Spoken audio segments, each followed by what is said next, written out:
Welcome to Kanha Sharma classes. चलते हैं अवकलन पर। उसके लिए सबसे पहले पढ़ेंगे अवकलन के कुछ फॉर्मूले।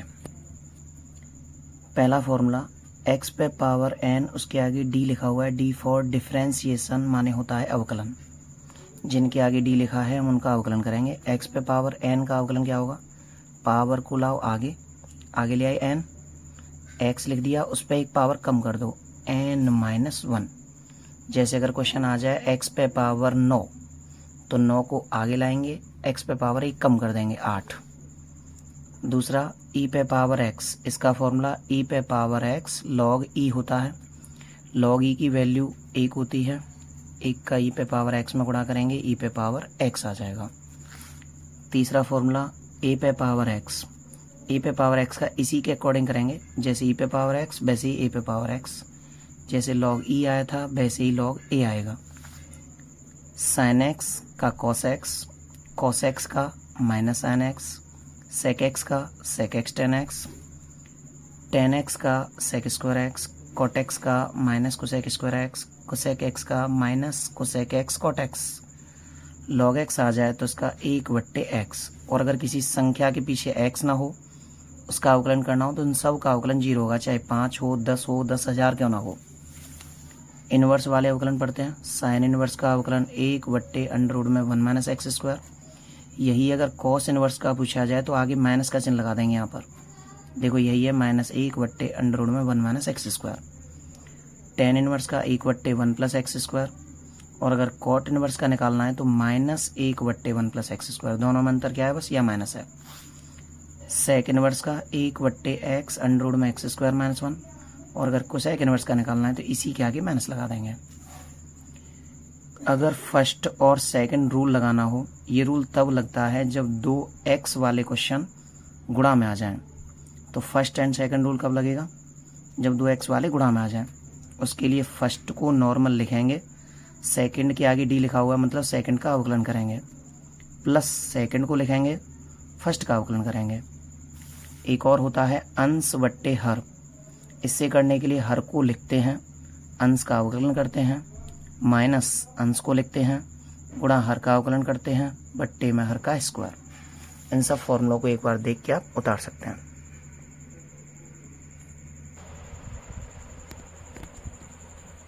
अब चलते हैं एनसीईआरटी की 5.2 प्रश्नावली से अवकलन की शुरुआत होगी। तो 5.2 पर चलते हैं। निकाल लीजिए सब क्वेश्चनों को और देखते चलिए। पहले क्वेश्चन पर चलते हैं। 5.2 प्रश्नावली का पहला क्वेश्चन है एनसीईआरटी बुक में से। sin x² + 5 का हमें अवकलन करना है। पहले अवकलन का तरीका बता रहा हूँ। सबसे पहले आप सवाल को y बराबर मानेंगे, sin x² + 5, और फिर नीचे जिसके सापेक्ष अवकलन करना हो उसे लिखेंगे। हम यहाँ अवकलन करेंगे किसके सापेक्ष?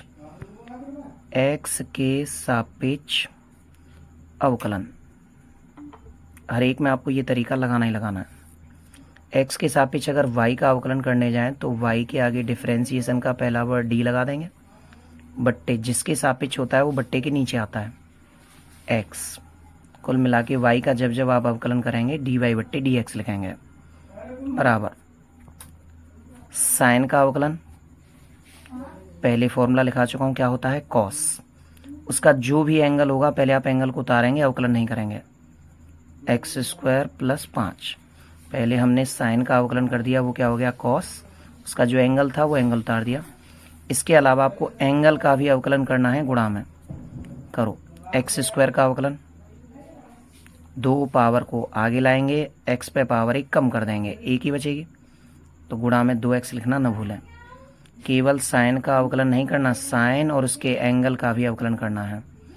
अब +5 का अवकलन, प्लस में अगर आप 5 का अवकलन करेंगे तो 0 आएगा, उसे लिखने का कोई फायदा नहीं है। तो हमारा आंसर क्या हुआ? इस 2x को आगे लिख दीजिए, 2x cos x² + 5 answer. Question number 2 पर चलते हैं।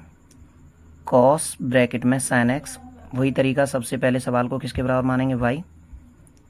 cos ब्रैकेट में sin x, उसका x के सापेक्ष अवकलन करने पर y का अवकलन करेंगे dy बट्टे dx बराबर, पहले हम cos का अवकलन करेंगे। cos का अवकलन क्या पढ़ाया था, माइनस साइन, और उसका जो एंगल है ब्रैकेट में लिखा हुआ है इसे नॉर्मल लिख देंगे, ब्रैकेट में साइन एक्स।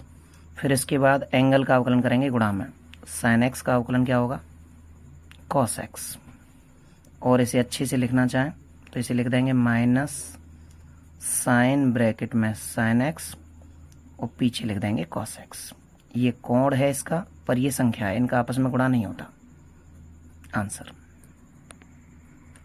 तीसरे क्वेश्चन पर चलते हैं। साइन ब्रैकेट में ए एक्स प्लस वी, वही तरीका, सबसे पहले सवाल को किसके बराबर मानेंगे, y बराबर साइन कोष्टक में ए एक्स प्लस वी, किसके सापेक्ष अवकलन करेंगे, x के सापेक्ष, y का अवकलन dy बट्टे dx बराबर साइन का अवकलन क्या होगा, cos, जैसा एंगल है वैसा उतार देंगे, एंगल का डायरेक्ट अवकलन नहीं करेंगे।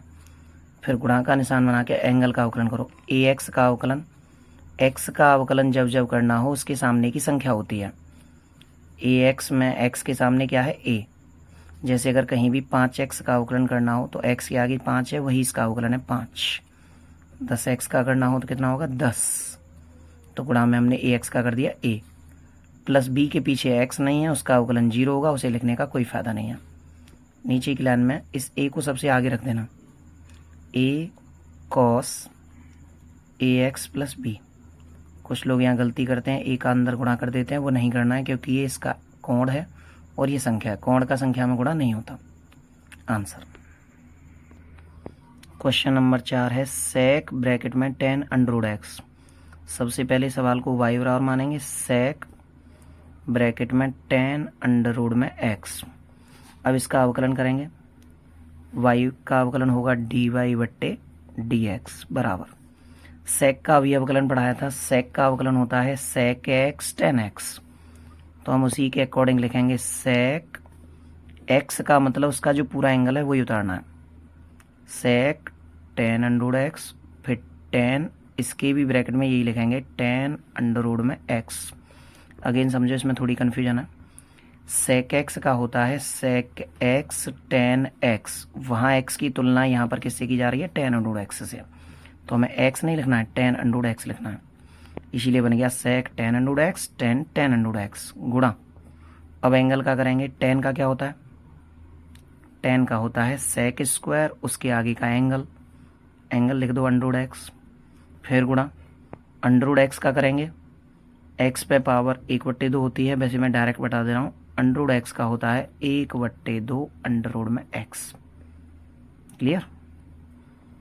अब इसे सही क्रम में लिख देंगे, पहले इन दोनों को आगे लिख देंगे, sec स्क्वायर अंडर में x अपॉन 2 अंडर में x, बाकी इन दोनों को पीछे लिख देंगे, sec tan अंडर x और tan tan अंडर x।